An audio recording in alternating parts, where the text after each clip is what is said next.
Meera madam, Meera madam, Meera madam, मेरी बात तो सुनिए आप। कहने और सुनने को बचा ही कुछ जेने।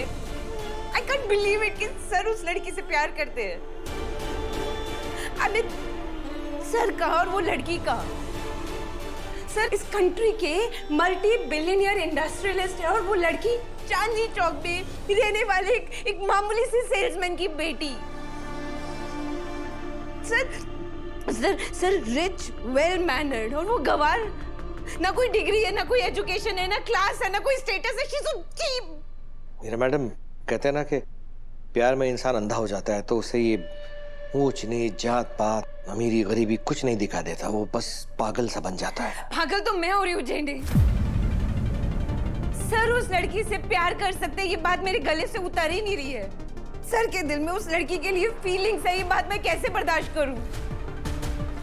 मैं दिल्ली क्या, दुनिया की किसी भी कोने में, किसी भी ऑफिस में काम कर सकती थी और टॉप पोस्ट पर होती मैं, पर मैंने अपनी सारी जिंदगी इस ऑफिस को दे दी। अपनी पूरी उम्र मैंने सर के लिए सैक्रिफाइस कर दी। सर की मीटिंग कब है, सर मीटिंग में कौन से कलर का ब्लेजर पहनेंगे, सर ने खाना खाया या नहीं खाया, सर के खाने में कितनी कैलोरीज होनी चाहिए, उनकी दवाई का टाइम हो गया, सब मुझे याद रहता था जेने, सब।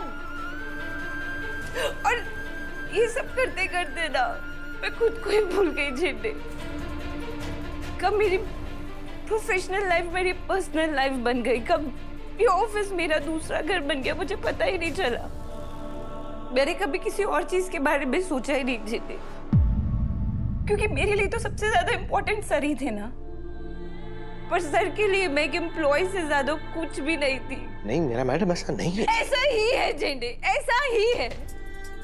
जब भी सर मुझे कोई काम देते थे, मैं उसको पूरी शिद्दत से करती थी। किस लिए? सिर्फ सर के मुंह से वेल डन मीरा, ये सुनने के लिए करती थी मैं। और जब भी वो खुश होकर शाबाशी के तौर पर मुझे गिफ्ट ये पेन भी देते थे ना, मैं इसे अपने करीब रखती थी। उनका मेरी लाइफ में होना ना मैं खुश नसीबी समझती थी।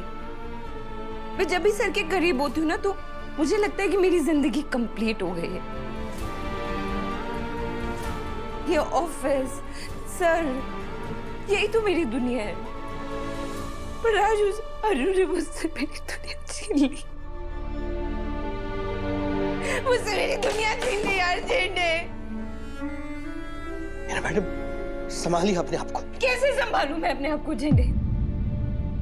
आज जब मैंने सर को अनु के साथ उस घटिया से होटल से बाहर आते हुए देखा, मुझे क्या फील हो रहा है, I can't explain that, Zende. मैं बता नहीं सकती।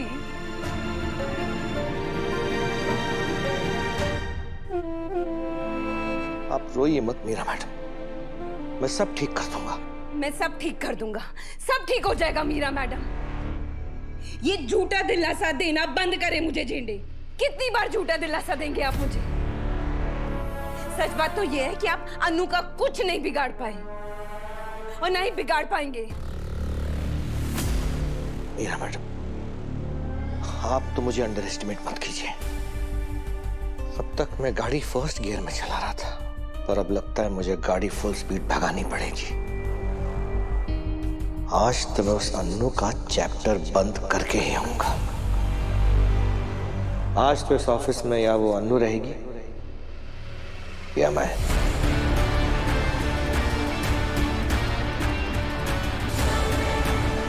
जेंडे, मेरी बात सुनिए जेंडे।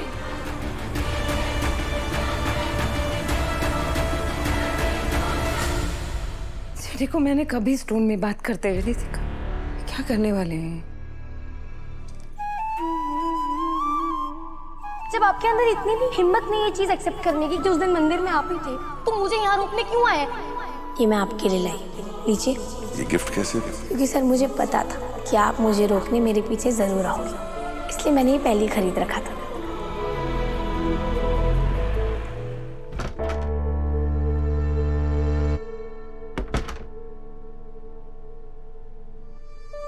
झंडे, तुम कुछ काम था?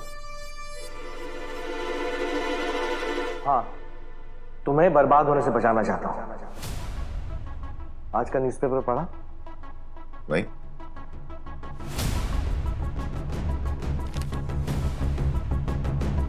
लो पढ़ो क्या लिखा है।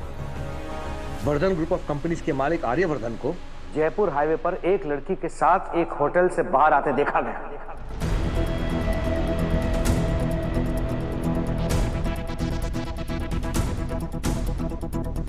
क्या? हाँ,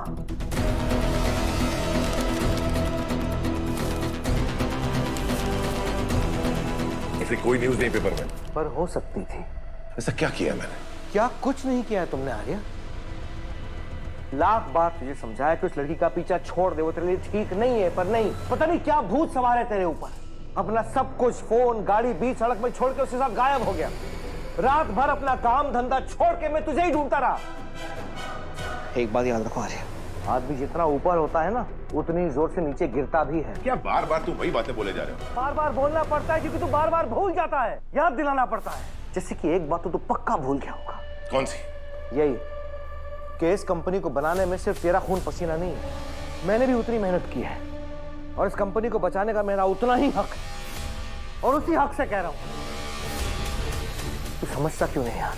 तू जो कर रहा है ना, ये सुसाइड है, तेरे लिए भी और इस वर्धन ग्रुप ऑफ कंपनीज के लिए भी। देख यार, तू है तो ये वर्धन ग्रुप ऑफ कंपनीज है, तेरी इज्जत है तो वर्धन ग्रुप ऑफ कंपनीज की इज्जत है, तेरा भविष्य है तो वर्धन ग्रुप ऑफ कंपनीज का भविष्य है, नहीं तो सब कुछ खत्म। और वो अनु,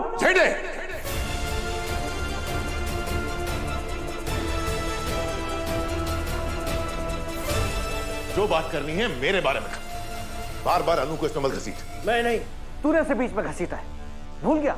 सबसे पहले उसे ब्लैंक चेक देकर, फिर उसे जॉब देकर, फिर उसके लिए कंपनी के रूल्स बदलकर, उसके घर जाकर उसकी शादी तोड़वाकर।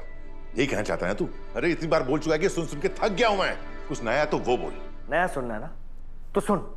वो लड़की तुझसे प्यार व्यार नहीं करती, वो सिर्फ तेरा फायदा उठा रही है, तेरे स्टेटस का फायदा, तेरे पैसों का फायदा, तेरी अच्छाई का फायदा। ऐसा कुछ नहीं है। चुभी ना, वो कहता है ना कि सच्चाई चुभती है, चुभी ना। तूने भले अपनी आंखों पे पट्टी क्यों ना बांध रखी हो, पर सच ये है कि इस ऑफिस में जो कुछ भी हो रहा है ना, अनु जानबूझ के कर रही है। अनु के साथ उस होटल के कमरे में रात भर तू अकेला रहा। इसका मतलब क्या है पता है ना? झेंडे, तुम जैसा समझ रहे हो वैसा कुछ नहीं है। हम दोनों एक सुनसान जगह में फंस गए थे। लौटने के लिए ना हमें गाड़ी मिल रही थी और ना ही फोन में नेटवर्क था, इसलिए हमें मजबूरी में उस होटल में रुकना पड़ा। और वो मजबूरी उसी लड़की ने खड़ी की होगी। झेंडे, तुम्हें क्या कह रहे हो? सच कह रहा हूं मैं। ये अनु जितनी सीधी दिखती है ना, उतनी है नहीं। अरे तुझे बहुत सी बातें पता है, पर उनके पहलू तुझे नजर नहीं आ रहे।